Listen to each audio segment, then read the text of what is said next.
بسم اللہ الرحمن الرحیم۔ السلام علیکم۔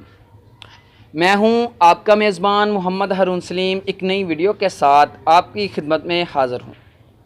خلیل الرحمن قمر صاحب کہتے ہیں، جب میں چھوٹا تھا تو بڑا ہی انا پرست تھا۔ غربت کے باوجود میں نے کبھی بھی یوزیبل یا لنڈے کے کپڑے نہیں پہنے تھے۔ ایک مرتبہ میرے والد صاحب کو کہیں سے کپڑے کا سوٹ تحفے میں ملا تو میں نے والد صاحب سے کہا کہ مجھے اس کا ایک کوٹ سلوا دے۔ والد صاحب نے اجازت دے دی تو میں نے اس کا ایک کوٹ سلوا لیا جو ان دنوں بڑا رواج تھا۔ میں کوٹ پہن کر اپنی چاچی جان کے گھر گیا تو چاچی جان کہنے لگی کہ خیلیہ کوٹ کتھوں لے آئی؟ میں نے کہا چاچی نیا سلوایا ہے، مگر انہیں یقین نہ آیا۔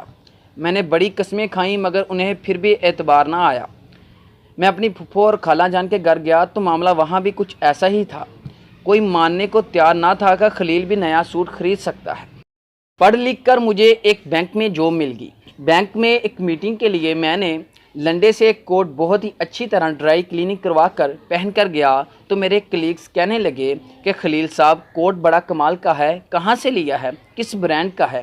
تو میں نے بغیر کوئی شرم محسوس کیے ہوئے کہہ دیا کہ میں نے لنڈے سے لیا ہے، مگر انہیں یقین نہ آیا۔ میں نے بڑی قسمیں کھائیں مگر انہیں پھر بھی اعتبار نہ آیا۔ اس بار میں رونے کی بجائے ہنسنے لگا کہ واقعی یہ معاشرہ بڑا منافق ہے، جو ایک غریب کے سچ پر اعتبار نہیں کرتا اور امیر کے جھوٹ پر بھی صداقت کی مہر لگا دیتا۔